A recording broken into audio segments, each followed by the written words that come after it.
8. I note that by way of letters addressed to the Speaker, Honorable Kimani Chungwa and Honorable Junet Mohammed, in their respective capacities, already submitted names of members for appointment to the House Business Committee. These names are listed in the motion under Order 8. Honorable members, now that the question as to which is the majority party and the minority party and their respective leaders in the House is going to be settled, I urge the House to reconstitute the House Business Committee when the business appearing under Order 8 is reached, whether today or tomorrow. I hope today. This will enable the committee to expeditiously embark on preparing and approving the calendar of the House for the fourth session and setting the agenda for the House, starting with the business for tomorrow, Thursday afternoon sitting. I also urge the leadership, once constituted, to expedite the constitution of the committees that lapse in order to facilitate timely consideration of priority business, particularly the business relating to the budget cycle for the financial year 2025-26. I wish to note that pursuant to Section 25 of the Public Finance Management Act, Cap 412A, the Budget Policy Statement, PBS, must be submitted on or before 15th of February 2025. Further, under Section 33(1) of the said Act, the debt management strategy of the national government over the medium term ought to be submitted to Parliament on or before the 15th of February 2025. Honorable members, today being the 12th of February 2025, I direct the clerk to urgently liaise with the National Treasury to ensure that the 2025 budget policy statement and debt management strategy are submitted to Parliament.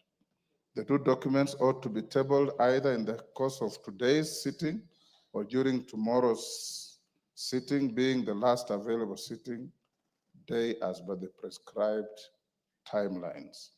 Having said so, honorable members, strict statutory timelines apply to the consideration of the BPS by the Budget and Appropriation Committee and indeed the departmental committees.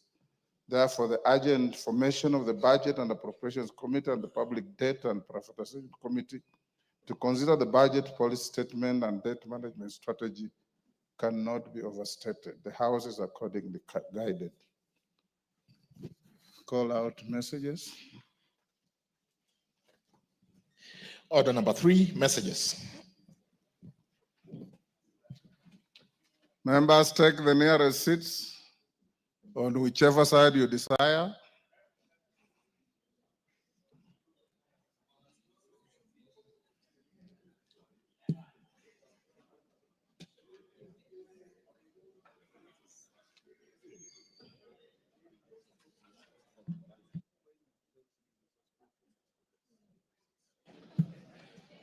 Honorable Jeho, take the nearest seat. Honorable members, I have a message from the Senate. Order. Honorable members, pursuant to the provisions of Standing Order 45-5, I wish to report to the House that I've received 8 messages from the Senate regarding the passage of the following bills. 1, the Houses of Parliament Bicameral Relations Bill, National Assembly Bill number 44 of 2023. 2, the Cotton Industry Development Bill, Senate Bill number 5 of 2023. 3, the Public Transport Motorcycle Regulation Bill, Senate Bill number 38 of 2023. 4, the Public Finance Management Amendment Bill, Senate Bill number 40 of 2023. 5, the Fire and Rescue Services Professionals Bill, Senate Bill number 55 of 2023. 6, the Intergovernmental Relations Amendment Bill, Senate Bill number 12 of 2024. 7, the Political Parties Amendment number 2 Bill, Senate Bill number 26 of 2024. 8, the Elections Amendment number 2 Bill, Senate Bill number 29 of 2024. And honorable members, the first message conveys that on Thursday, 5th December 2024, the Senate considered and passed the Houses of Parliament Bicameral Relations Bill, National Assembly Bill number 44 of 2023, with amendments. In this regard, the Senate now seeks the National Assembly's reconsideration of the bill in accordance with the provisions of Article 112 of the Constitution.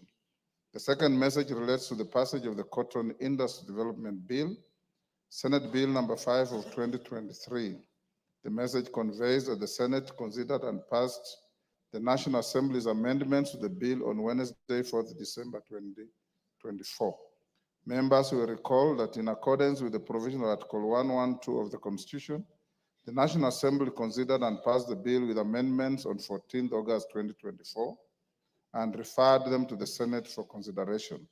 The passage of the bill by the Senate in the form passed by the National Assembly therefore concludes the bicameral consideration of the bill. Honorable members, the third message relates to the passage of the Public Transport Motorcycle Regulation, what is commonly called Border Bill, Senate Bill number 38 of 2023.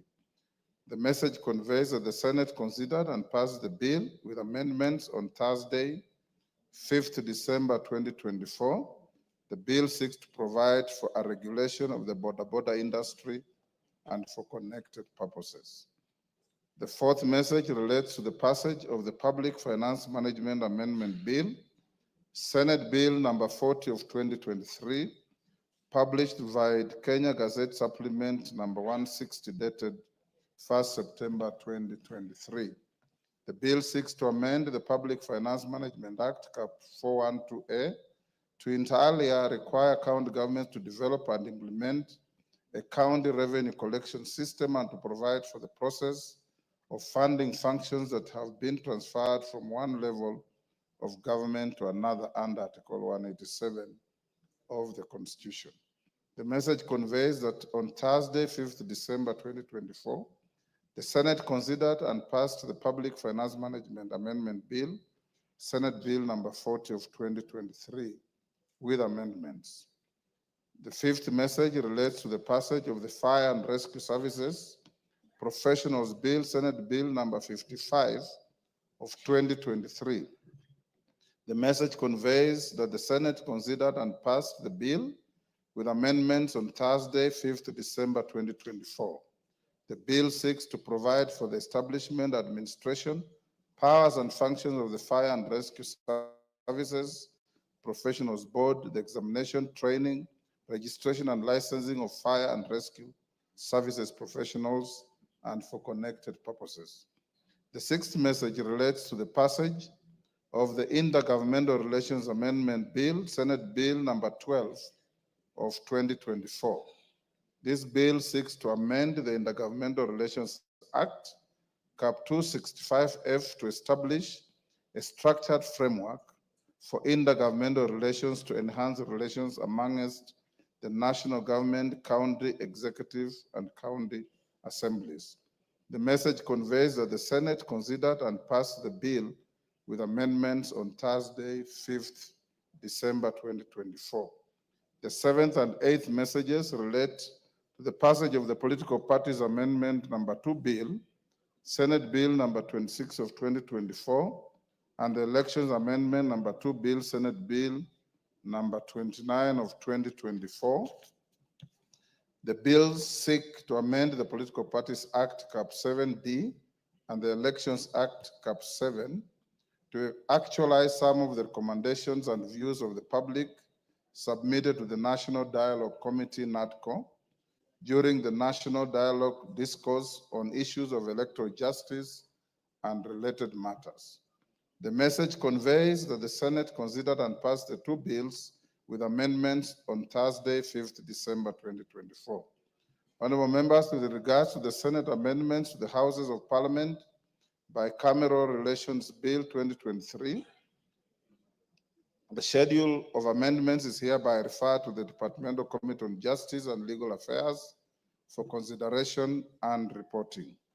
With regard to the Senate bills, members will note that standing orders require the Speaker to cause a bill received from the Senate to be read a first time upon conveyance of its message. In view of this, and in order for the House to commence consideration of the Senate bills, I hereby direct the clerk to schedule the bills in the order paper for first reading in the next sitting.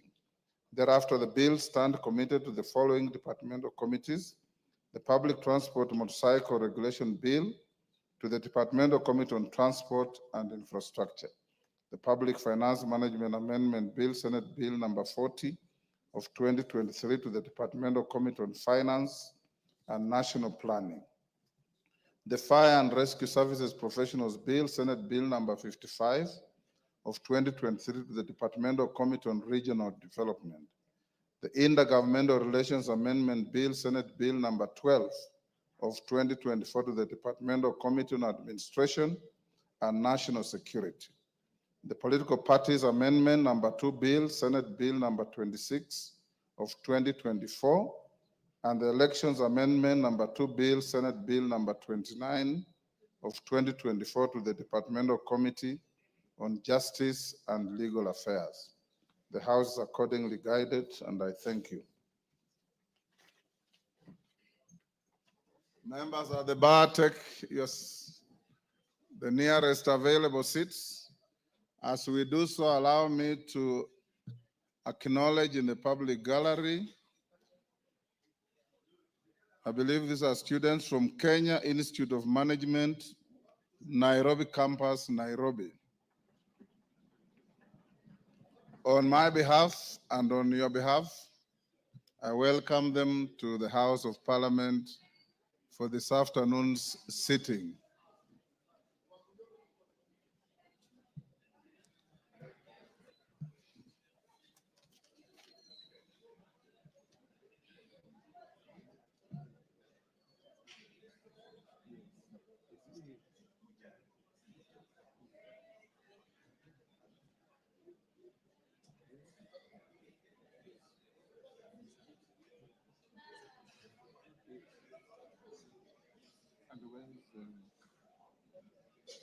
Where is the school appointment?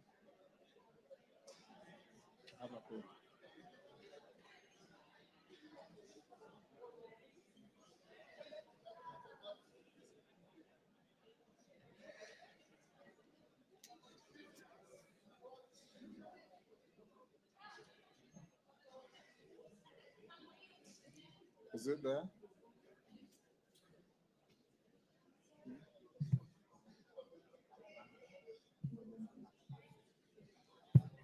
Honorable members, I also wish to welcome a school from Nyandarua called Magomano Girls. I believe it's from Kinangop. On behalf of myself and the House, we welcome them to the House of Parliament, and Honorable Thuku Kwenya has asked me for a minute to welcome the school from his constituency, and strictly 1 minute, Kwenya.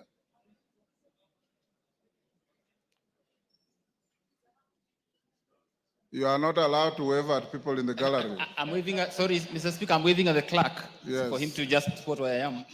Mr. Speaker, I thank you for this opportunity to welcome a great school in my constituency by the name Magomano Girls.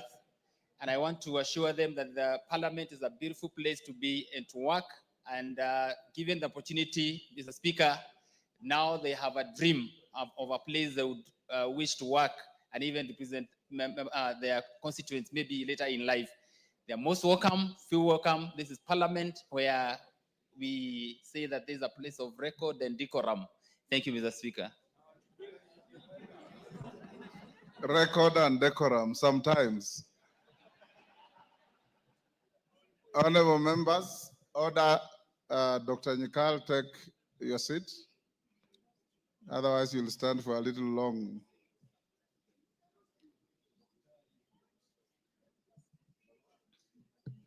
The member coming in, take your seat.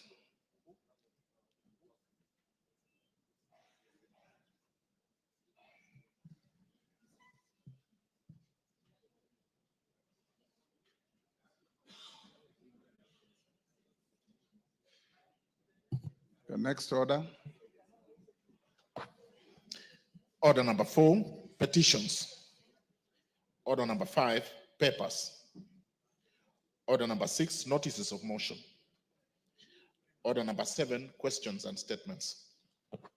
Honorable members, before I go back to communication, I received a note from the Honorable Dr. Bukose, Chair of Finance, to the effect, Chair of Health, to the effect that he has traveled out of the country and he has designated Dr. Nyikal to lay on the table the statement on the SHA issue that we raised in Naivasha.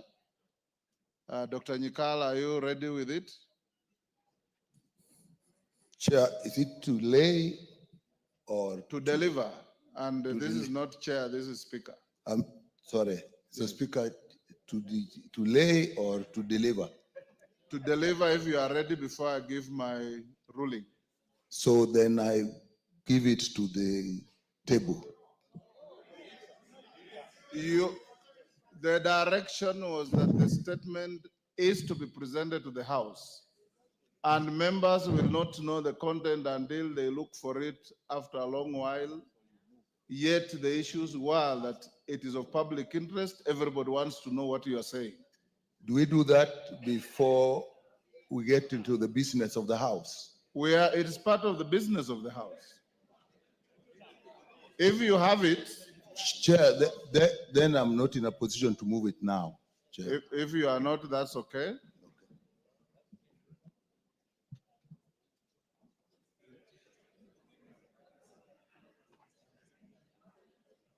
I was also requested by 2 members, the Honorable Dawood and the Honorable Shakil Shabir, to eulogize the passing on of His Highness Prince Aga Khan, the spiritual leader of the Ismailia Muslim community.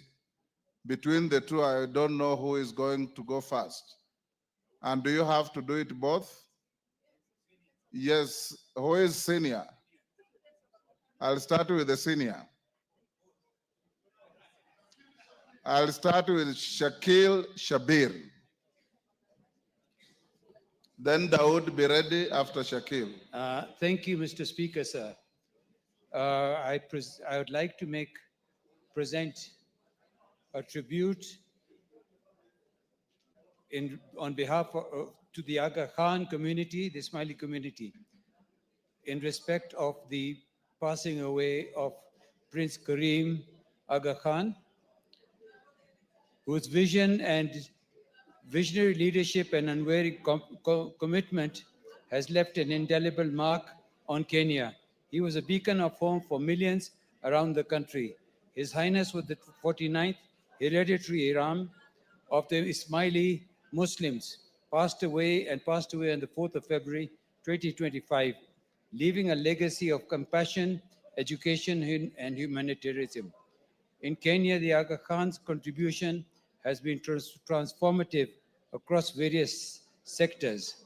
His Highness established the Nation Media Group in 1959, which has been the cornerstone of press freedom and media excellence in East Africa.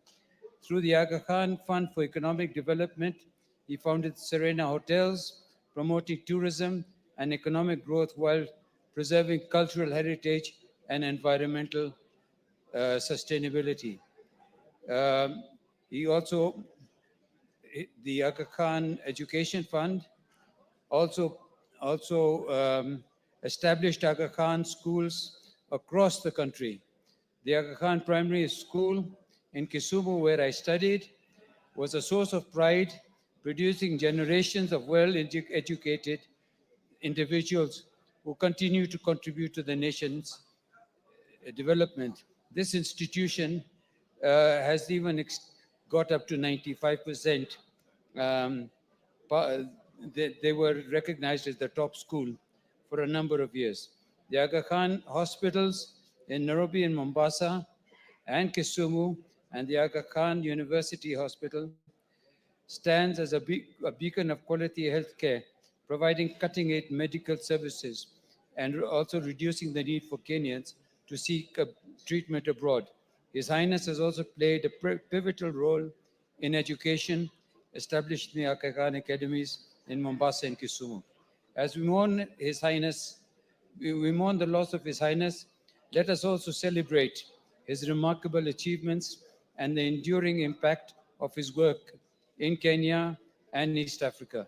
May his legacy inspire us to strive for a better, more compassionate world. Thank you, Mr. Speaker, sir. Thank you, Dawood Rahim. Thank you, Mr. Speaker. Mr. Speaker, I want to give a tribute to the late His Highness, the Prince Aga Khan Al Husseini Aga Khan V. Honorable Speaker, pursuant to Standing Order 43.1, I rise with a heavy heart to pay tribute to our towering figure, whose legacy of service, wisdom, and compassion has left an indelible mark on our world.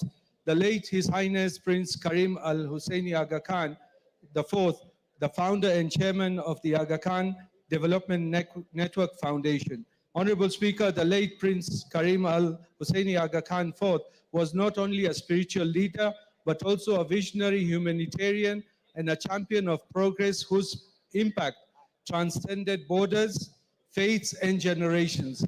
For over 6 decades, the Aga Khan dedicated his life to uplift communities, advancing education, strengthening healthcare, and fostering economic development. His leadership of the Ismaili Muslim community was marked not only by the spiritual guidance, but by the unwavering commitment to pluralism, unity, and the dignity of all peoples, regardless of background. Honorable Speaker, through the Aga Khan Development Network, he transformed lives in ways few have ever done. The late Prince Karim Al Husseini Aga Khan V understood that leadership is not measured by power, but rather by service. He stood as a bridge between civilizations, a voice of reason in times of division, and a steadfast believer in the power of knowledge. His advocacy for inclusivity and social cohesion remains an inspiration to leaders across the globe. His legacy continues through the institutions he built, the lives he changed, and the values he instilled in all who had the privilege to know him. Honorable Speaker, may I extend my deepest condolences to the family, friends, and community of the Aga Khan V as we honor the life of an extraordinary purpose. We give thanks for his boundless contributions and pledge to carry forward his vision of a more just, compassionate, and enlightened world. May His Highness the Aga Khan rest in peace. And Mr. Speaker, we want to congratulate His Highness Prince Rahim Al Husseini the Aga Khan V on his ascension yesterday to the Imamate. Thank you, Mr. Speaker. Honorable members, yes, Pasaris, is it on the same issue? Thank you, Mr. Speaker. I just thought in the interest of gender, we should also have a woman speak to the passing of the Aga Khan. Prince Karim Al Hussein Aga Khan, what I know is that he, as soon as he assumed office at the age of 20, 2 resolutions that he passed to amend the constitution. The first one was that if a family has children, girls and boys, and they have limited resources, the girls should be given the possibility of going to school. So he believed in gender empowerment. He believed that women and girls should be given equal opportunity, and if resources were less, then the girls should be promoted to go and study. He also started the Aga Khan housing projects because he believed that every family should own a home.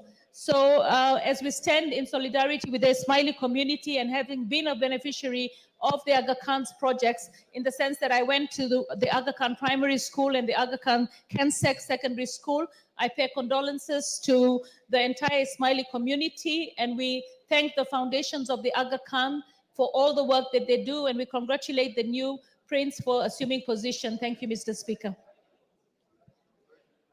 Thank you, honorable members. Order. Honorable members, in recognition of the outstanding work to humanity by the late Prince Aga Khan, each one of us here has in one way or another been touched by the work of the Aga Khan. Either you have gone to Aga Khan Hospital, or you have gone to Aga Khan schools, or you have gone to Serena hotels, or you read the Nation newspaper. In whichever way you have been touched, I want to request the House with great humility to stand for a minute's silence in honor of the Aga Khan.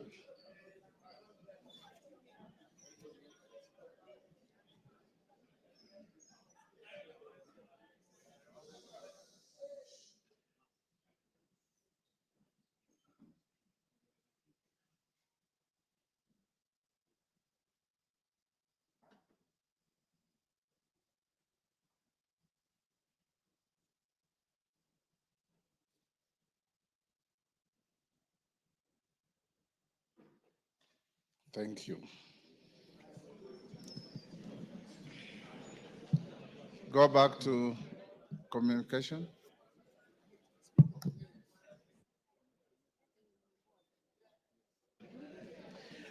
Order number 2, communication from the chair.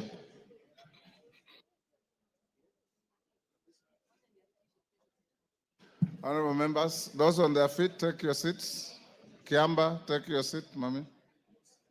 Sabina Chege, take your seat.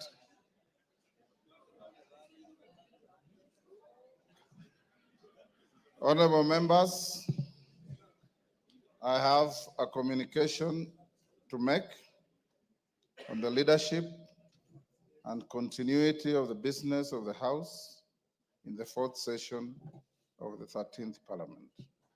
Honorable members, during the afternoon sitting of Tuesday, 11th February 2025, the member for Suba North, the Honorable Millie Odhiambo Mabona MP, rose on a point of order in relation to the designation of the majority and minority parties in the House and their respective leadership.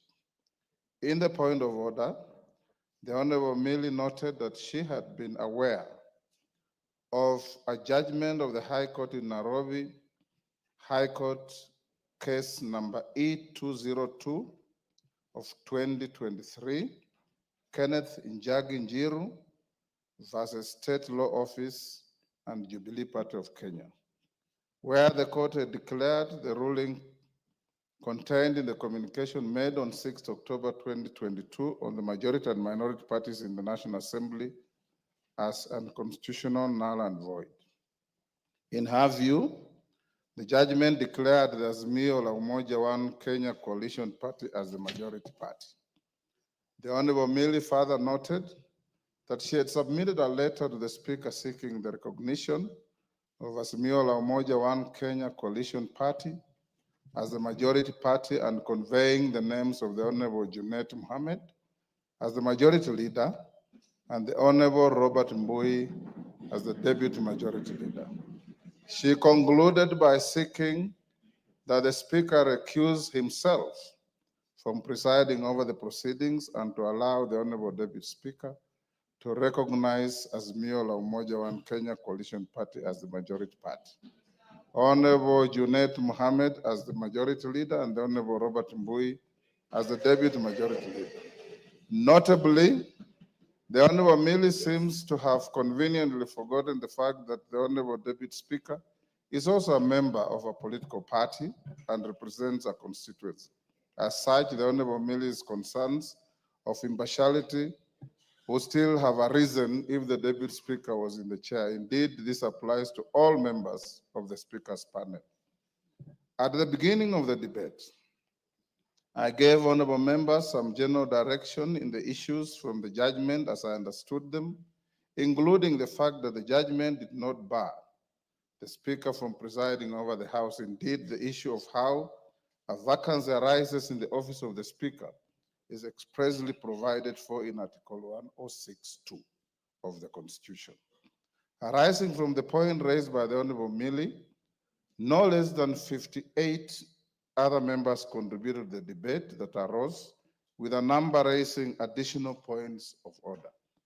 This included the Deputy Speaker, the Honorable Gladys Boss, Honorable Kimani Chungwa, the Honorable Junet Mohammed, the Honorable Adan Kainan, the Honorable Silvanos Osoro, the Honorable Sabina Chege, the Honorable Christopher Seka, the Honorable David Ocheng, the Honorable George Murgara, the Honorable Joseph McClap, the Honorable Omboko Milemba. Other members who contributed on the point of order were the Honorable Major Retired Bashir Abdullahi, Honorable Betty Maina, Honorable John Kiari, Honorable Timothy Kichumba, Honorable Raphael Wanjala, Honorable John Chikati, Honorable Zahir Janda, Honorable Robert Mbui, Honorable George Murugara, I think that's repeated, Honorable Doris Donya, Honorable Wanami Wamboka, Honorable Tienda Molo, Honorable Carole Omondi, Honorable Mwengi Mutuse, Honorable Duncan Madenge, Honorable Didmas Baraza, Honorable Jane Kagiri, Honorable Emmanuel Wangwe, Honorable Peter Kaluma, Honorable Dr. Lillian Kogo, Honorable Gideon Kimayo. Additionally, Honorable Nabina Buera, Honorable Marian Kitani, Honorable Sakimba Parashina, Honorable Joyce Bensuda, Honorable Captain Retired Roeda Obo, Honorable Dr. Makali Mulu, Honorable Chiforo Mondo Mangale, Honorable Gidinji Kishimu, Honorable Majimbo Kalasinga, Honorable Dr. Robert Pukose, Honorable Musili Mawadhe, Honorable Kasim Tandaza, Honorable Baro Mohammed, Honorable Alice Nganga, Honorable TJ Kajwang, Honorable Dr. James Nyikal, Honorable Ruth Odinga, Honorable Geoffrey Ruku, Honorable Dr. Wilfred Oundo, Honorable Kakai Bisau, Honorable Titus Lote, Honorable Ferdinand Wanyonyi, Honorable Kuria Kimani, Honorable John Waluke, Honorable Rahim Daoud, Honorable Gonsirai, and the Honorable Moses Kirima contributed to the debate. In broad summary, the ensuing debate crystallized the following issues. A, whether the court in its findings designated any party as the majority party or any party as the minority party in this House, and even the affirmative, whether this was an invitation to the whips to invoke the provisions of Standing Order 19A and 20 on the submission of freshly elected party leaders. B, what were the implications of the judgment to the continuity of the business of the House, noting that the court expressly declined to grant the prayers sought by the petitioners to declare Azimio la Umoja One Kenya Coalition Party as the majority party and Kenya Kwanza as the minority party. Whether the judgment rendered the constitution of the House Business Committee, which is the core business at the first sitting of the House in a new session, impossible. Whether the judgment rendered the transaction of the business of the House impractical, and if in the affirmative, whether any intervention ought to be made so as to facilitate the National Assembly to continue discharging its constitutional responsibilities. What were the specific findings of the court in the judgment in question, and what is the effect on the proceedings and resolutions of the House in the pre-judgment 13th Parliament? Whether the judgment affects other facets of the House that are determined by the relative majorities and coalition agreements, such as the deputy party leaders, whips, chairs, chairing and membership of all House committees, membership of the Parliamentary Service Commission, nominations to the IEBC selection panel, and the Commission on Revenue Allocation.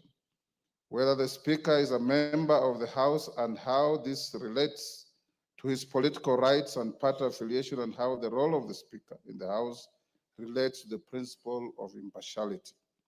Whether certain aspects of the judgment violated the doctrine of separation of powers by constituting judicial encroachment into, one, the internal affairs of the legislature contrary to the spirit of Article 124 of the Constitution that empowers each House to regulate its own procedure, and any attempt by the courts to prescribe a procedure for the houses may stifle the ability of the House to discharge its constitutional mandate. The powers, privileges, and immunities accorded to the House and its membership by Article 117 of the Constitution, if matters done by Parliament officially in the furtherance of its constitutional mandate, will attract personal liability. Members at the bar, take the nearest seats.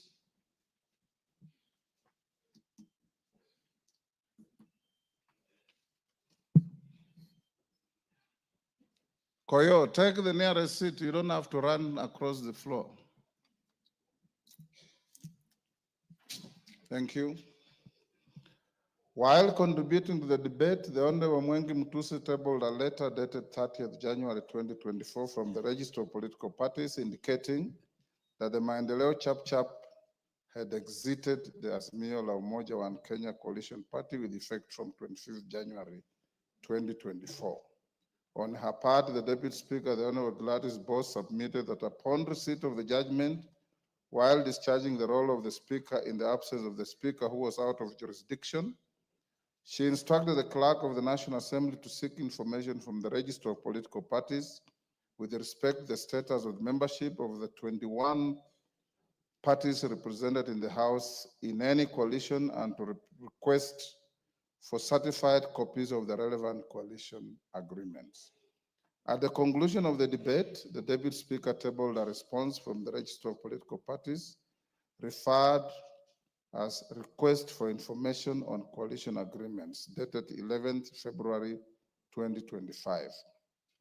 Annexed to the response were certified copies of coalition agreements relating to A, the Azimio la Umoja One Kenya Coalition Party, the Kenya Kwanza Alliance Coalition, the Kenya Kwanza Alliance Coalition and the Democratic Party, the Kenya Kwanza Alliance Coalition and the Grand Dream Development Party, the Kenya Kwanza Coalition and the National Agenda Party of Kenya, the Kenya Kwanza Alliance Coalition and Chama cha Mashinani CCM, the Taifa Democratic Coalition. Consequently, members, I undertook to consider the concerns raised by the members and documents tabled by the Honorable Mutuse and the Deputy Speaker and to guide the House at this sitting. At the very outset, I wish to note that the judgment seems to have created an element of unprecedented confusion in the affairs of the House. This has affected the manner in which I have now been called upon to guide the House in light of the patent contradictions I have noted in the letter submitted by the Honorable Millie Odhiambo. In communicating confirmation of members of the Azimio coalition as the majority, the Honorable Millie signs off as the majority party whip, National Assembly, against a letterhead that also designates her as the minority chief whip. The letter also fails to attach any records of any meeting which the alleged decision of the coalition was made as required by the very standing orders 19A and 20 that she quoted and invoked. Viewed in isolation, the letter is in law defective. Nevertheless, I'll allow the honorable member some latitude in the light of the prevailing confusion. Honorable members, I've read the judgment and it has been explained to me at length by our very able legal team. I find it quite unfortunate that misleading assertions have been made with respect to the findings of the court. Honorable Wanjala, keep your cool. The majority of the reporting has failed to note that the matter before the court related to a mixed bag of prayers sought by petitioners touching on the pending disputes in the Jubilee Party, the Finance Bill 2023, requests for a section of Kenyans not to pay taxes, and deeming of certain members to have resigned from their political parties, among others. A reading of the judgment reveals glaring factual and legal contradictions. I instructed that an appeal be lodged against the judgment forthwith. My guidance to the House should not be construed as a review of the findings and orders of the court, and that remains within the province of the judiciary. With respect to the issues raised by the members, I can only pronounce myself on matters that are necessary to facilitate the continuity of the business of the House. Consequently, the guidance I'm about to give shall strictly confine itself within those parameters. Honorable members, I wish to note that out of 34 prayers expressly sought by the petitioners, the High Court in its findings only granted 3 prayers and expressly declined the other 31 prayers. Paragraph 508 of the judgment reads, and I quote, "In the ultimate, we allow the petition to the following extent. It is hereby declared," that's Roman 1, "that the question as to which party or coalition of parties is the majority in the National Assembly in the 13th Parliament was determined by the sovereign will of the Kenyan voters during the 9th August 2022 general elections. 2, it is hereby declared that the Honorable Speaker's ruling on determination contained in his communication from the chair made on 6th October 2022 on the majority and minority in the National Assembly violated Article 108 of the Constitution and therefore is null and void.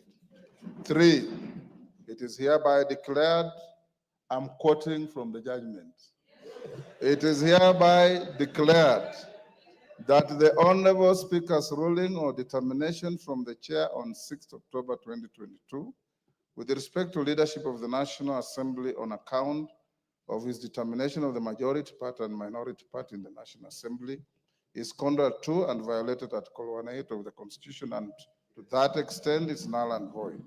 3, an order of certiorari is hereby issued quashing the Honorable Speaker's ruling or determination contained in his communication from the chair made on 6 October 2022 on the majority and minority in the National Assembly.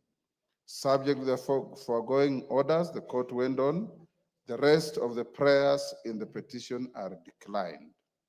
Parties will bear their own costs. Honorable members, finding number Roman 4 in which the court declined to grant the rest of the prayers sought by the petitioners is quite instructive. To put it in its proper perspective, I note that at paragraph 33, appearing on page 6 of the judgment, the petitioner had expressly sought that the court grants the following prayers, among others. D, that a declaration be issued to declare that the Azimio la Umoja One Kenya coalition is the majority party in the National Assembly of Kenya based on the outcome of the election of members of the National Assembly held on 9th August 2022. That a declaration be issued to declare that the Kenya Kwanza Alliance is the minority party in the National Assembly of Kenya based on the outcome of the elections of members of the National Assembly held on August 2022. I reiterate that it is in its final orders and in particular at paragraph 508 Roman 4 of the judgment, the court expressly declined to grant these orders. Therefore, in quashing the communication issued on 6 October 2022, the leadership of the National Assembly in the 13th Parliament, the court did not declare any party or coalition of parties as the majority or minority party, and neither did it declare any member of this House as the leader of the majority party, nor the leader of the minority party. This addresses the first and second issues. Honorable members, yesterday when all of you submitted, I kept quiet and listened. I implore you also to keep quiet and listen.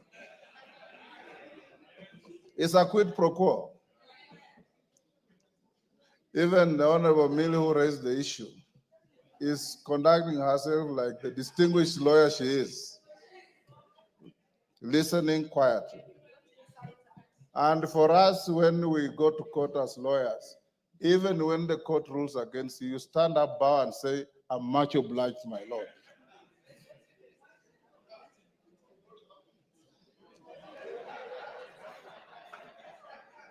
Oh, no,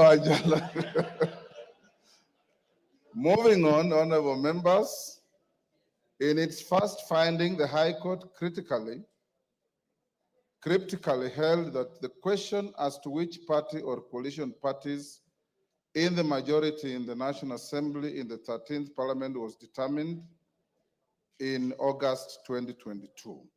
Whereas the finding of the court is a statement of fact and of law as prevailing on the 9th August 2022, the nagging question as raised by a number of members is whether the law contemplates this determination of the majority and minority parties to be static throughout the subsequent days of a term of parliament. The Constitution itself enumerates several avenues in which the number of parliamentary seats secured by a party or a coalition at a general election can be subsequently varied. First, Article 103 of the Constitution spells out 7 instances in which a vacancy can arise in the office of a member of parliament, including death and resignation, and this can drastically affect the numbers or members of a particular party. Secondly, Article 104 of the Constitution provides for the manner in which a member of parliament can be recalled by the electorate with the result and effect on the parliamentary seats secured by any political party. Thirdly, Article 105 of the Constitution provides for the manner in which the High Court can nullify the election of a member of parliament with the result and effect on the parliamentary seats by any political party.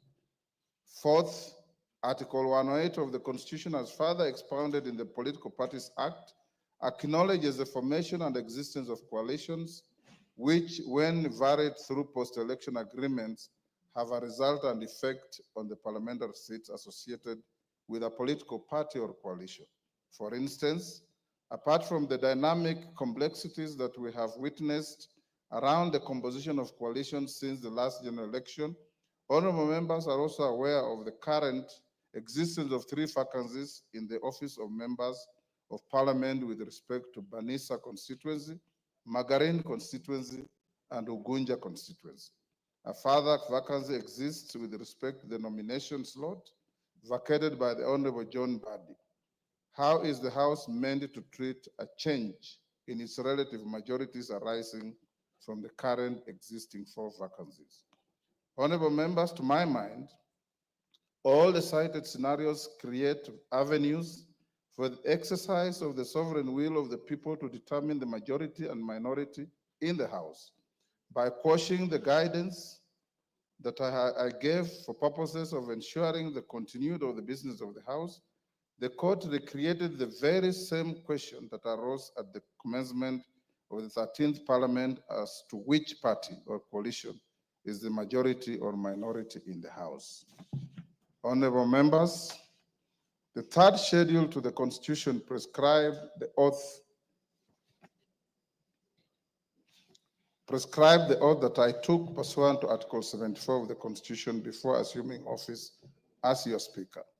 Having been elected by yourselves on 8 September 2022, I swore to bear true faith and allegiance to the people and the Republic of Kenya. I undertook to faithfully and conscientiously discharge my duties as Speaker and to obey, respect, preserve, and protect and defend the Constitution. Critically, I also committed to do right to all manner of persons in accordance with the Constitution and the laws and conventions of Parliament without fear or favor, affection, or ill will. I did ask the Almighty God to help me in this crucial role and appended my signature to the physical version of the oath. With that in mind, whenever I am invited to render guidance to the House, it remains my solemn and singular duty to provide that guidance and way forward. My predecessors have previously upheld the significance of safeguarding the independence, powers, and privileges of this House and the doctrine of exclusive cognizance.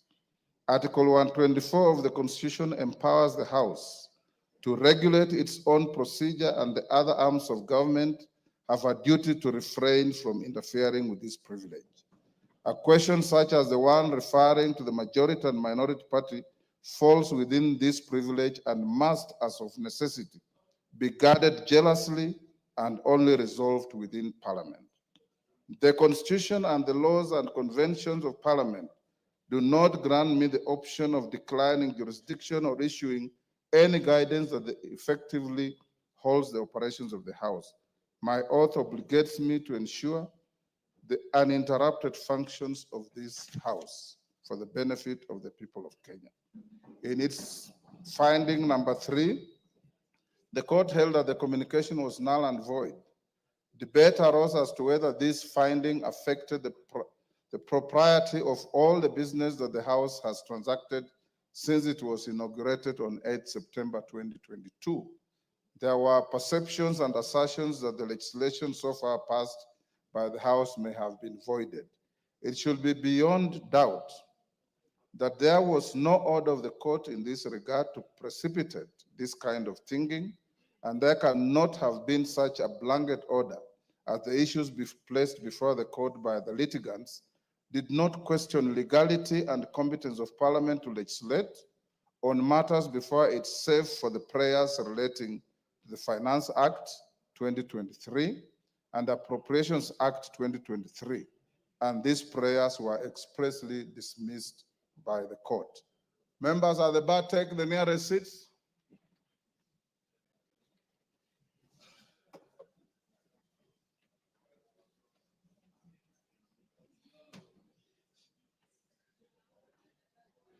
The nearest seats, Shinali.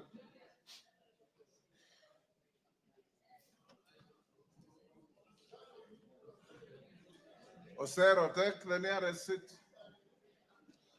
Thank you. It should be beyond doubt that there was no order of the court in this regard. Sorry, I've read that. As ably noted by the Honorable Member for Kikuyu, the decisions which arise from the business transacted by the House has no relation to which party is designated as the majority or minority. They are decisions of the House as a whole. From where I sit, no debate can arise as to the legality of the actions taken by the House prior to the invalidation of the communication. I need not belabor this point.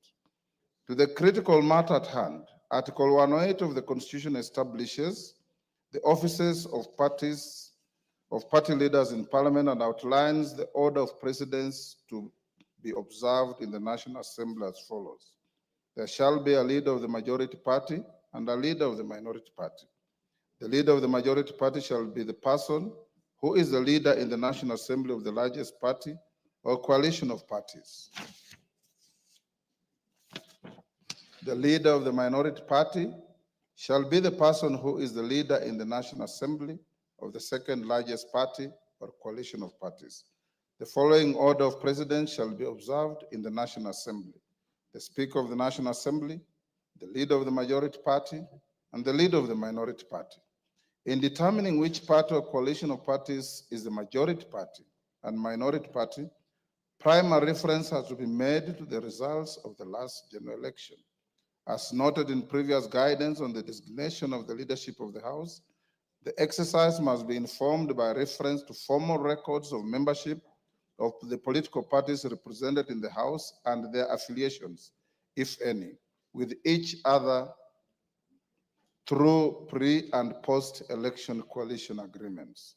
It will be noted that the Independent Electoral and Boundaries Commission, IEBC, via Gazette Notice number 99509951 of 2022, both dated 23rd August 2022, Gazette Notice number 10535 of 2022, dated 5th September 2022, Gazette Notice number 10537 of 2022, dated 7th September 2022, and Gazette Notice number 10710 of 2022, dated 9th September 2022, declared all the persons duly elected and nominated as members of this House and their respective parties at the general election.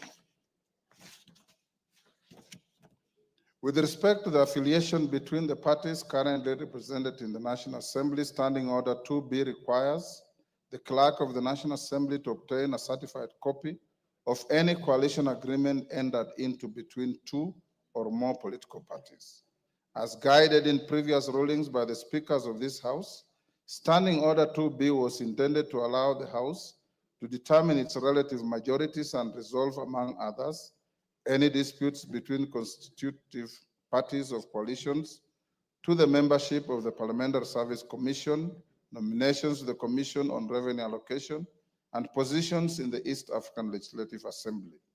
Honorable members, indeed, as noted by members in their contributions to the debate herein, the continuity of the business of the House and consideration of the orders of the court under finding Roman 1 of the judgment would be significantly embedded without access to the most current information on any coalitions formed or dissolved by the parties represented in the House today, and any variation in the membership of those coalitions and parties. This information must be juxtaposed against the current membership of the House. Indeed, several members, including Honorable Millie Odhiambo, Honorable Junet Mohammed, Honorable Peter Kaluma, Honorable Mboko Milemba, Honorable David Ocheng, Honorable Sabina Chege, Honorable Mwengi Mutuse, Honorable Major Retired Bashir, and others referred to what they call changed circumstances in the composition of the respective coalitions and parties within the House. Allow me to take you, honorable members, down memory lane, just but for illustration. During the 7th Parliament, where yours truly was a member, there arose a leadership dispute between Ford Asili and Ford Kenya as to which party was the official opposition. Each party had 31 seats, leading to a dramatic and humorous incident where the late Honorable Martin Shikuku, you may recall that the leader of Ford Asili was the Honorable late Kenneth Matiba, who was not having good health at the time. So Martin Shikuku, as the Secretary General of the party, was the de facto leader of the party in the House. They were leading dramatic and humorous incidents where the late Honorable Martin Shikuku and the late Honorable Mzee Jaramogi Oginga Odinga alternatively claimed the seat reserved for the leader of opposition in the House on a first-come, first-occupied basis. The dispute was finally resolved following the defection of Honorable Njuguna Njoroge from Ford Asili, the then member for Makuyu, who defected to KANU. Thereafter, Ford Kenya became the de facto official opposition party, with the Honorable Jaramogi Oginga Odinga as the leader of the official opposition, subsequently followed by the Honorable Wamalwa Kijana after the demise of Mzee Odinga. The dispute, it would therefore be beyond absurdity for your speaker to blindly designate the leadership of the House without reference to formal communication of the membership of various coalitions and the relative majorities of the House as at today. The designation must take into account any changes in the various coalitions, vacancies in the membership of the House, and other relevant realities. As it was stated by the Deputy Speaker, in order to establish the existence and status of coalition agreements affecting the affairs of the National Assembly, she instructed the clerk to write to the office of the Registrar of Political Parties on the evening of 7th February 2025, seeking information. A, membership of the 21 political parties represented in the National Assembly in any coalition, including coalition political parties, and the dates relevant to the membership. Any variations in the membership of the coalitions and coalition political parties and the dates of the variations. C, certified copies of pre-election and post-election coalition agreements relating to the parties and the status of the agreements. The registrar responded by a letter dated 11th February 2025 that was tabled by the Deputy Speaker yesterday, and the contents of the letter indicate as follows: that a pre-election coalition known as the Azimio la Umoja One Kenya Coalition Party, in brackets Azimio, was registered on 21st April 2022 and comprised 21 parties, namely Jubilee Party, Orange Democratic Movement, Wiper Democratic Movement, Kenya African National Union, National Rainbow Coalition, Muungano Party, Democratic Action Party, Democratic Action Party Kenya, United Party of Independent Alliance, United Progressive Alliance, Kenya Union Party, United Democratic Party, Movement for Democracy and Growth, Kenya Reform Party, Chama cha Uzalendo, Party of Peace and Democracy, National Liberal Party, People's Trust Party, Ubuntu People's Forum, Party of National Unity, Labour Party of Kenya, and the Party of Growth and Prosperity. That a pre-election coalition known as the Kenya Kwanza Alliance was registered on 3rd June 2022 and comprised 11 political parties, namely United Democratic Alliance, Amani National Congress, Forum for Restoration of Democracy Kenya, Chama cha Kazi, Communist Party, the Service Party, Tujibebe wa Kenya Party, Farmers Party, Devolution Party of Kenya, Economic Freedom Party, and the Umoja na Maendeleo Party. That a post-election coalition agreement was entered into on 5th September 2022 between the Kenya Kwanza Alliance and 4 additional parties, namely the Democratic Party of Kenya, National Agenda Party of Kenya, Grand Dream Development Party, and Chama cha Mashinani. The letter from the Registrar of Political Parties did also convey that 5 parties had exited the Azimio la Umoja One Kenya Coalition Party, namely the People's Liberation Party, formerly the National Rainbow Coalition Kenya, on 6th December 2024, Maendeleo Chapchap Party on 25th January 2024, Devolution Empowerment Party on 11th April 2023, United Democratic Movement on 22nd November 2023, and Pamoja African Alliance on 27th February 2023. Suffice to mention, members, that the People's Liberation Party, formerly National Labour Coalition, does not have representation in this House. That the Amani National Congress was in the process of dissolving the party to collaborate with the United Democratic Alliance. That the Movement for Democratic and Growth, MDG, had initiated a process of exiting the Azimio la Umoja One Kenya coalition, but was yet to finalize its exit from the coalition political party. That as at 11th February 2025, the Pamoja African Alliance, PA, Maendeleo Chap MCCP, United Democratic Movement, UDM, and the National Ordinary People Empowerment Union, NOPEU, are not members of any registered coalition or coalition political party.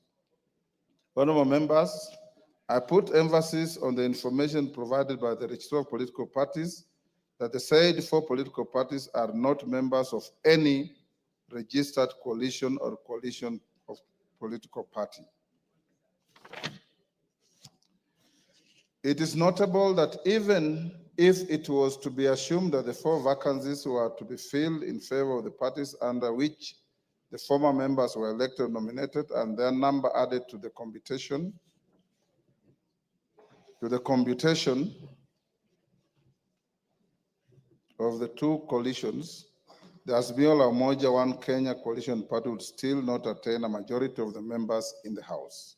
Honorable members, my reference to the Gazette notices relating to the election of members at the last general election and the current vacancies with respect to Banisa, Magarini, Ugunya, and the resignation of the Honorable John Badi, the current composition of the National Assembly by individual political parties in alphabetical order is as follows. Amani National Congress, 8. Chama cha Mashinani, 1. Democratic Alliance Party of Kenya, 5. Democratic Party DP, 1. Fort Kenya, 6. Grand Dream Development Party, 1. Jubilee Party, 28. Kenya African National Union, 6. Kenya Union Party, 3. Maendeleo Chap, 2. Movement for Democracy and Growth, MDG, 1. National Alliance Party of Kenya, 1. National Ordinary People Empowerment Union, NOPEU, 1. Orange Democratic Movement, ODM, 83. Pamoja African Alliance, PA, 3. Service Party, TSP, 2. The United Democratic Alliance, UDA, 145. United Democratic Movement, UDM, 7. United Party of Independent Alliance, UPIA, 2. United Progressive Alliance, UPA, 1. Wiper Democratic Movement, 26.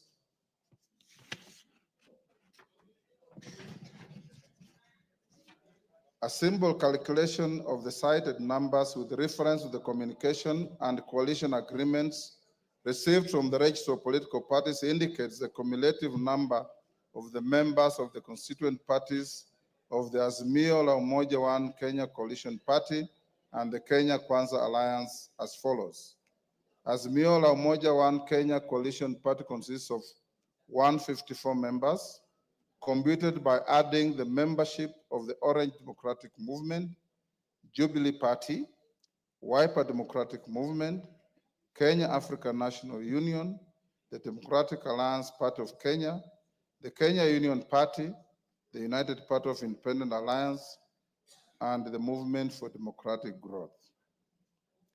The Kenya Kwanza Alliance consists of 165 members, computed by adding the membership of the United Democratic Alliance, the Amani National Congress, Ford Kenya, the Service Party, the National Agenda Party of Kenya, the Grand Dream Development Party, the Democratic Party, and the Chama cha Mashinani.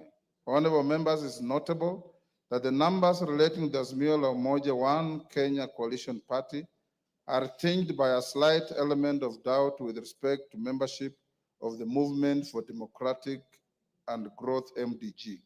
You will recall the express sentiments made by the sole member and party leader of the MDG yesterday in the House, dissociating both himself and the party from the Azimio la Umoja One Kenya Coalition Party. However, I decline to engage in this controversy. Arising from the foregoing, the Kenya Kwanza Coalition is the majority party, and the Azimio la Umoja One Kenya Coalition Party is the minority party in the House. I have not received order.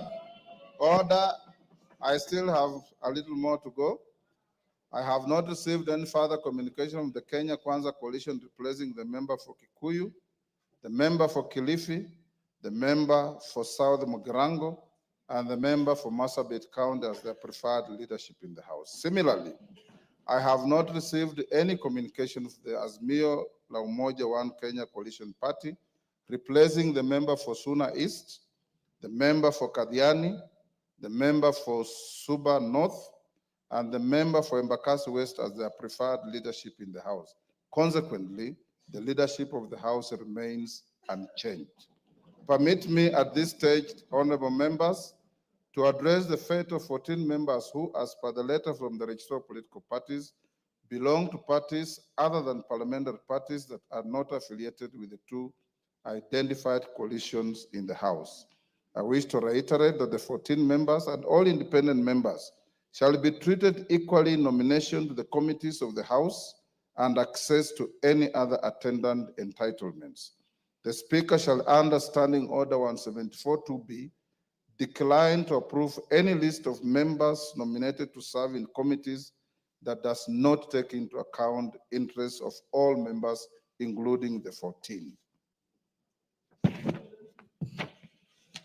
Honorable members, under Standing Order 172, the Committee on Selection is responsible for nominating members to serve in all committees, including the remaining 17 sessional committees that I listed yesterday in the communication on resumption of sittings for the fourth session and the lapse and reintroduction of business. I urge the committee to prioritize the constitution of the Budget and Appropriations Committee in light of the communication that I gave you earlier on the budget policy statement. In summary, therefore, honorable members, I guide as follows. The Kenya Kwanza Coalition is the majority party in the House.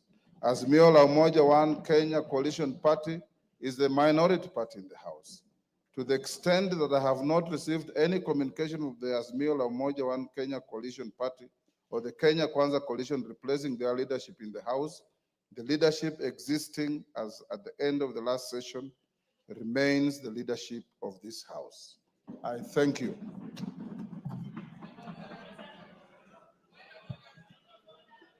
Yes, Millie, this was your point of order. Honorable members, I am not opening any debate. I'm giving Honorable Millie because she was the owner of the point of order. After she finishes, we go to the next order. Rosarit Martin. Thank you, Mr. Speaker. Mr. Speaker, actually in compliance with Standing Order number 87-2, Mr. Speaker, in compliance with Standing Order number 87-2,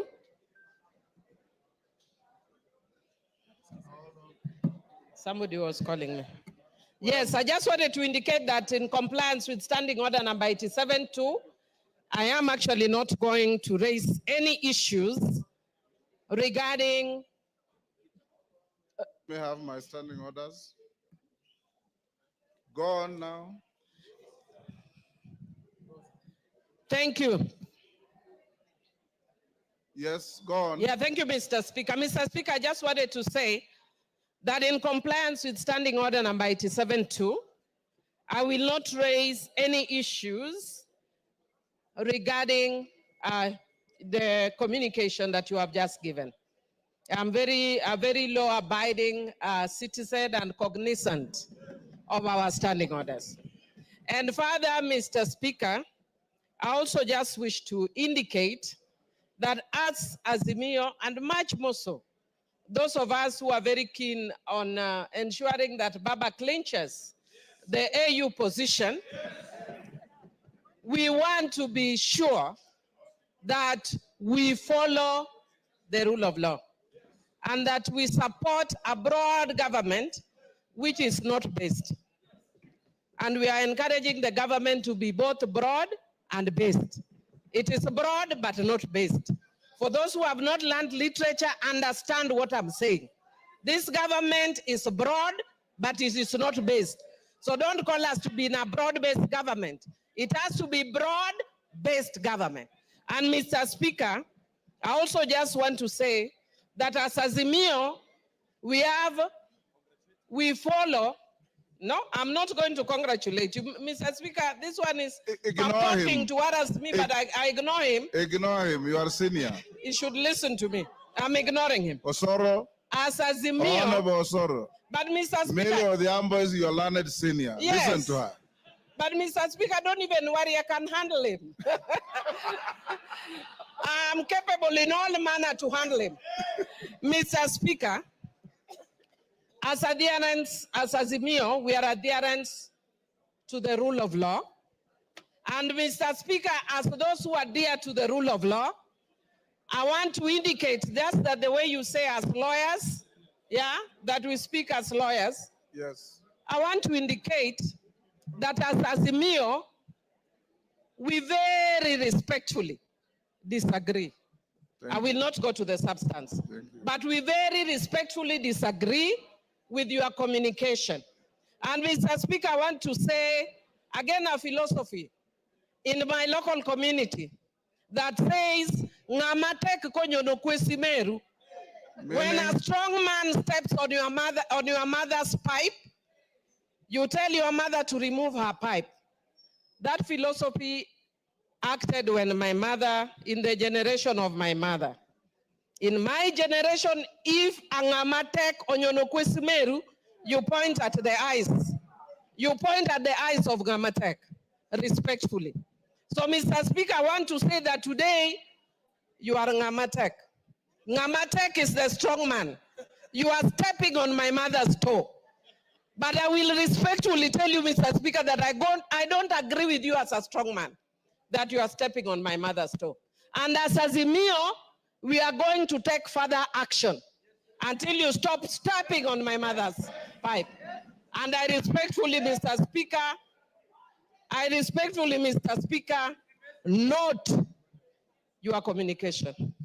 Thank you, Honorable Millie Odhiambo. Order. I'm not opening any debate. Honorable Millie Odhiambo, that is how the law works. It is not necessarily popular. It's not necessarily likable. It is just the law. Shakespeare said it's an ass. It is the law. So when you obey the law, sometimes you may step on somebody. Sometimes you may not. But the law remains the law. And in the law we trust. In our constitution we trust. Finally, I want to join all of you in wishing our patriarch, our leader, Raila Amolo Odinga, success in the election as the chair of the African Union Commission, where the first vote to be cast will be that of President William Samoei Ruto of Kenya. I have also, Honorable Millie Odhiambo, directed the majority leader and his counterpart after this ruling that in constituting committees, they should go beyond broad and base. Order, I will not open any debate. Next order.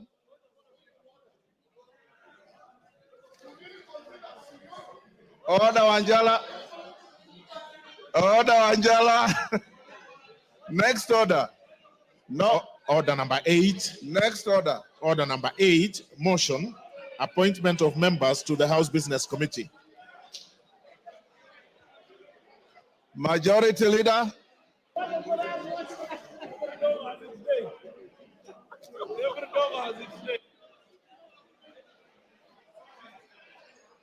Majority Leader.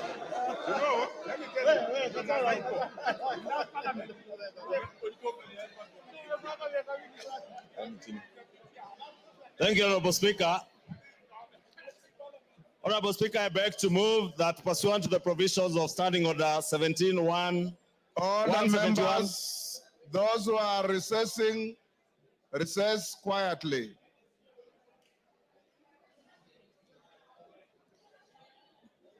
Thank you, Honorable Speaker. I beg to move that pursuant to the provisions of Standing Order 171, 1F, this House approves the appointment of the following members to the House Business Committee in addition to those specified under paragraph A, B, C, D, and E. 1, the Honorable Omboko Milemba, CBS MP. 2, the Honorable Robert Mbui, CBS MP. 3, the Honorable Faith Wairimo Gitao, MP. 4, the Honorable Samuel K. Chepkonga, CBS MP. 5, the Honorable Adan Welia Keinan, CBS MP. 6, the Honorable Tom Joseph Francis Kajuang, MP. 7, the Honorable Sarah Paulata Korere, MP. 8, Who is the on a Honorable point of Joshua. order?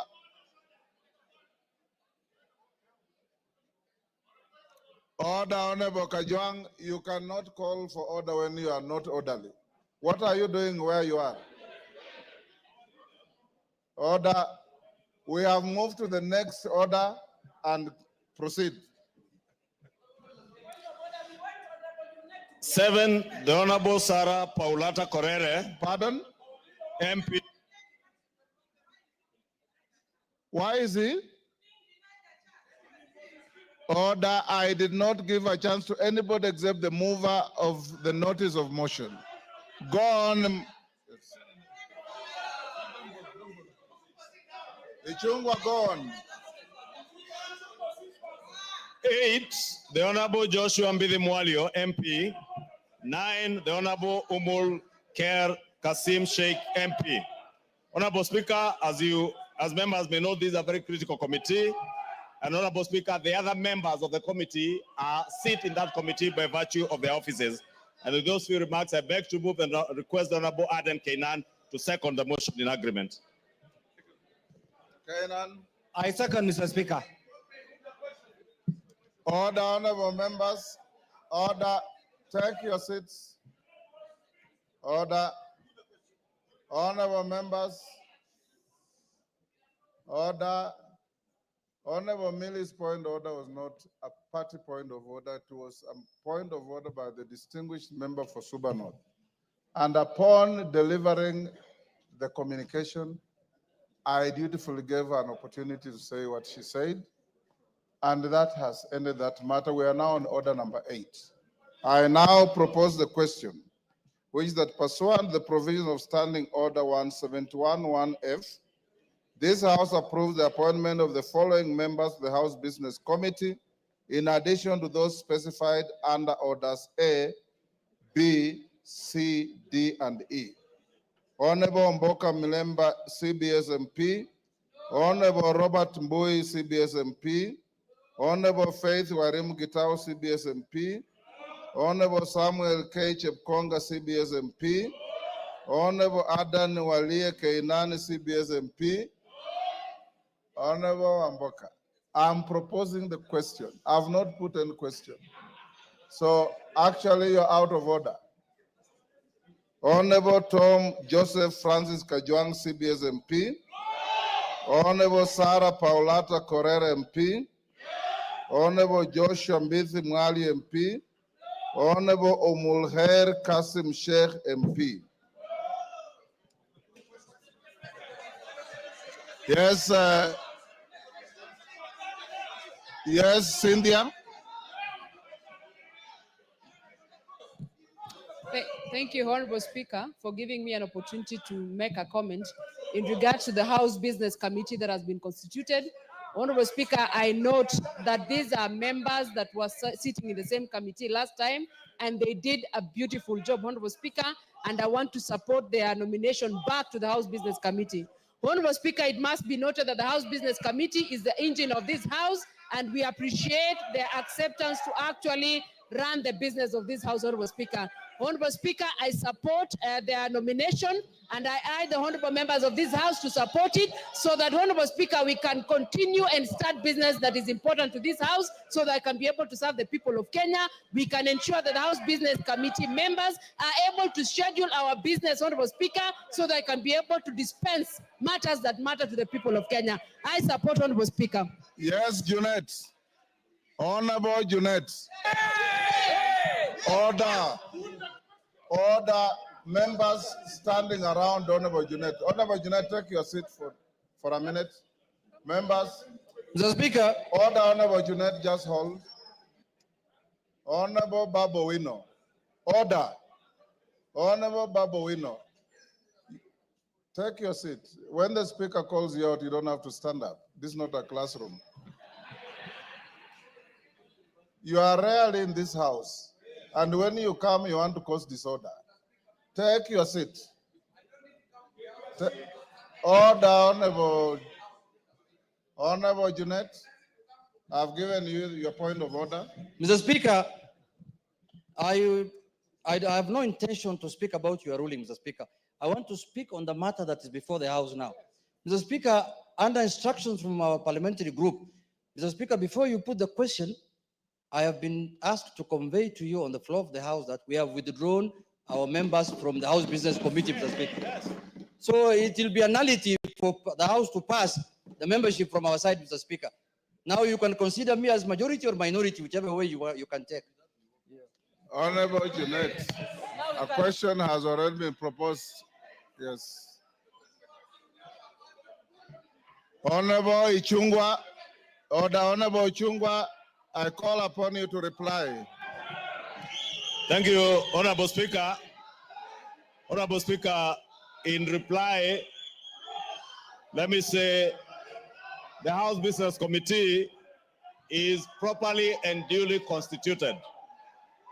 And with or without the participation of the 4 members of the Azimio coalition, the House Business Committee would sit. And Honorable Speaker, being the chair of the House Business Committee, you will be advising the House Business Committee on when to have our first sitting, hopefully after the adjournment of this House this afternoon, so that we may be able to schedule business that concerns Kenyans. Because, Honorable Speaker, what we have engaged in from yesterday does not concern the people of Kenya who have sent us to represent us in this House. What we have been engaged in, Honorable Speaker, from yesterday up to the drama that you witness now is a drama touching on leadership positions by leaders and leadership positions in the House. But what is more important to all of us, Honorable Speaker, is the leadership positions that have been given to us by the people of our constituencies as their representatives in the House. And that is what we should put ahead of every other consideration. Honorable Speaker, I said it yesterday. The perks of the leader of majority are similar to the perks of the leader of minority. These seats are nothing personal to anybody. Honorable Speaker, even the chairs of committees, Honorable Speaker, the small sitting allowance they get as chairs of committees do not even commensurate with the amount of work that chairs and vice chairs of committees have to put in and the amount of sacrifice that they make, Honorable Speaker. And therefore, I really want to implore on all our members, including my brothers and sisters from the Azimio coalition, to put the people that they represent ahead of their own interests as leaders and conduct the business of the House in addressing the pertinent issues that are concerning the people of Kenya today, Honorable Speaker. As you indicated, Honorable Speaker, we have business to have all the 18 committees whose term have come to an end reconstituted, Honorable Speaker, some of which have a huge implication on the lives of our people. You have seen students in both our primary and secondary schools are waiting for school capitation. The cabinet yesterday did approve the supplementary appropriations bill, and this is the money that Kenyans are waiting for. Money to go to our children, not just for bursaries, but even for school capitation, to enable government to also hire the additional 20,000 teachers that are going to help in our schools, Honorable Speaker. And those are the things, Honorable Speaker, that I say should be concerning us now. And I really want to urge that you do convene the House Business Committee, hopefully immediately after this vote, Honorable Speaker, for us to be able to schedule business and reconstitute those committees that will help us to pass the budget policy statement for this year and the supplementary appropriations bill that will be coming to this House in the next few days. Thank you, Honorable Speaker, and I beg to reply. Honorable members, before I put the question, it is important that we put certain matters in proper perspective. Standing Order 58 reads as follows. After the question has been proposed on a motion, the motion shall be deemed to be in the possession of the House, and such motion shall not be withdrawn without the leave of the House. That's number one. Number two, I received communication from Honorable Kimani Ichung'wah, Honorable Junet Mohammed, and I want to put it on record so that it is clear to all Kenyans.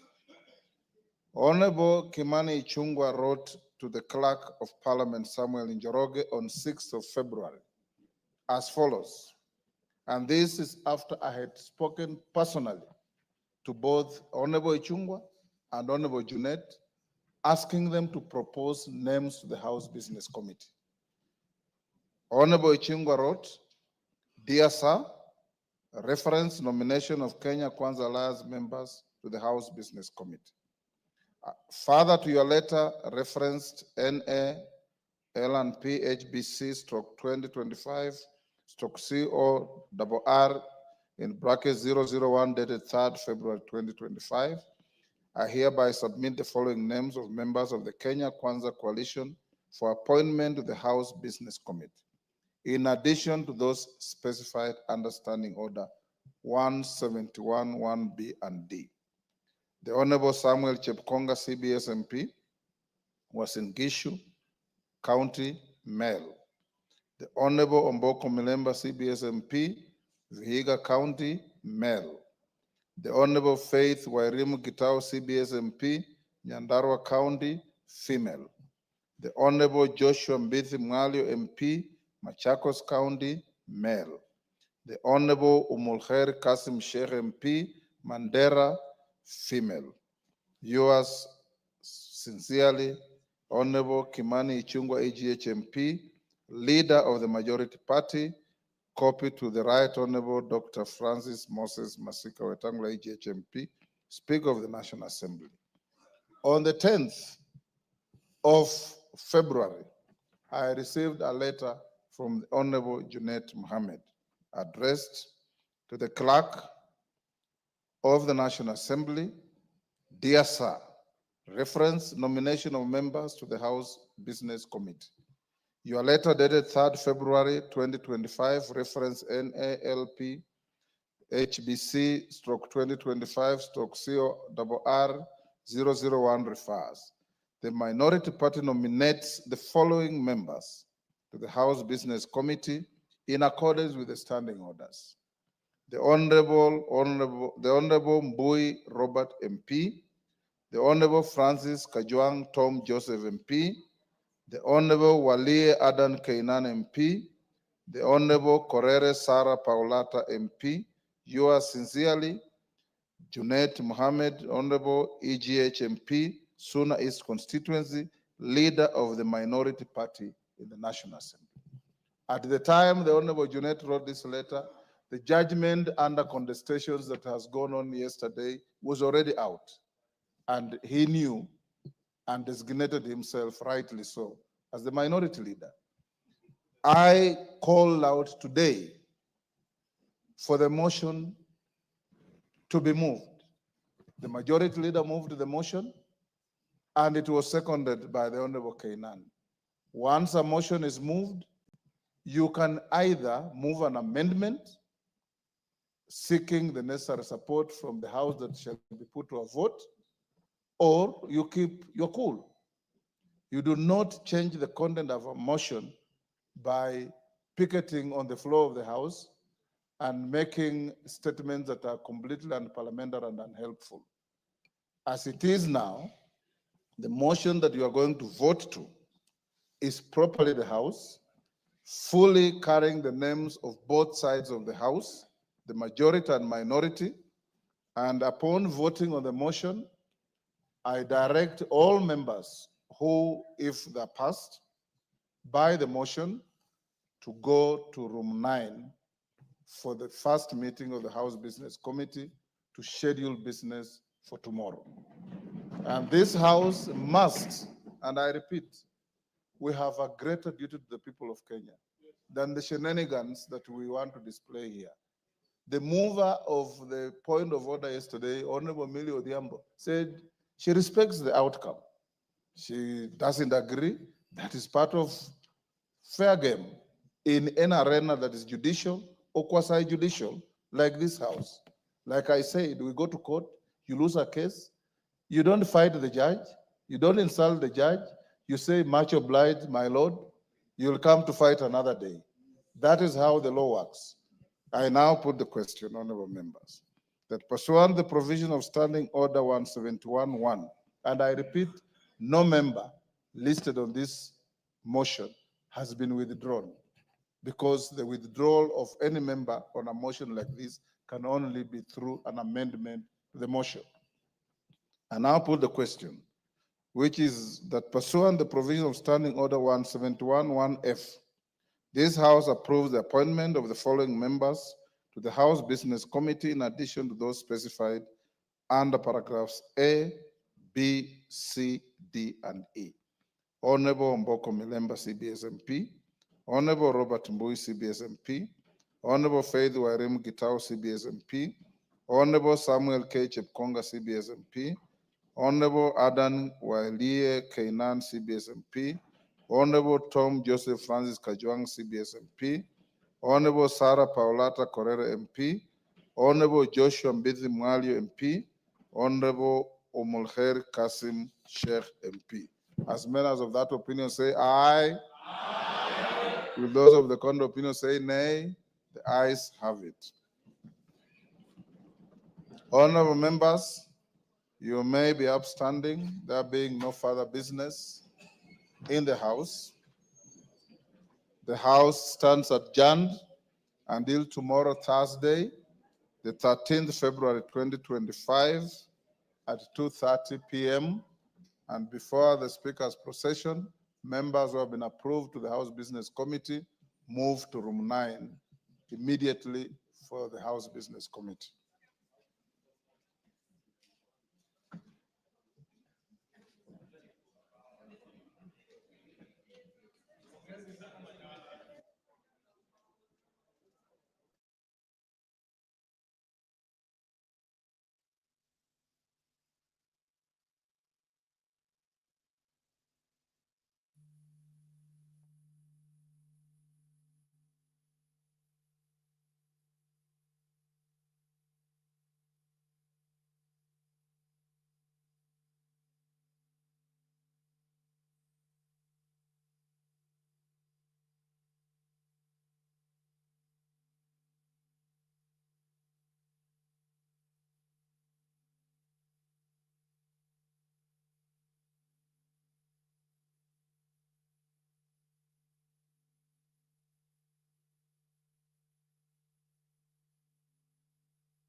Sound Candid Talk Live News.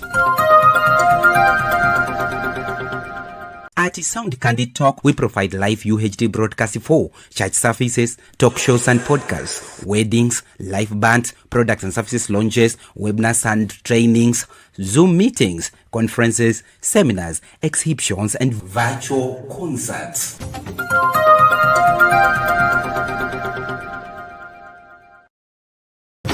Welcome to Sound Candid Talk News Special Edition.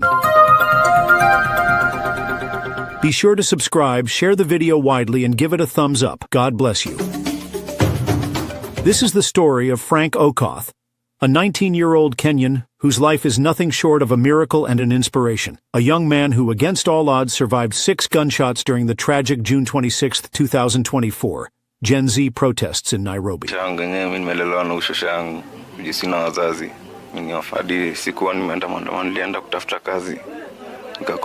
Frank is an orphan, raised by his aging maternal grandmother after losing his mother at the tender age of 8. He never knew his father, a result of a teenage pregnancy, and life has dealt him blow after blow. Frank and his grandmother have faced unspeakable challenges, including surviving 2 devastating slum fires that claimed everything they owned: his late mother's documents, birth certificates, and school papers, leaving them with nothing to rebuild their lives.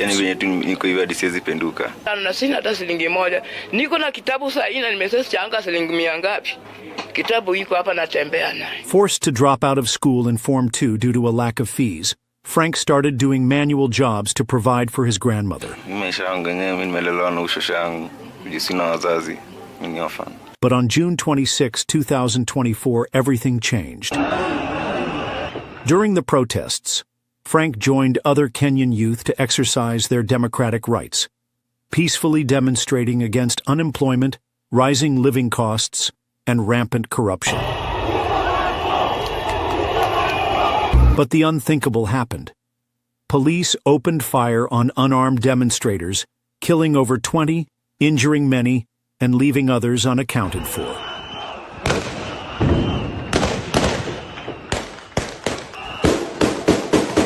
Frank was among the victims, hit by 6 bullets, yet by God's grace, he survived.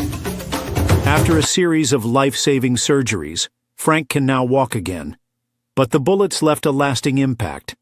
He can no longer perform heavy-duty jobs to support his grandmother.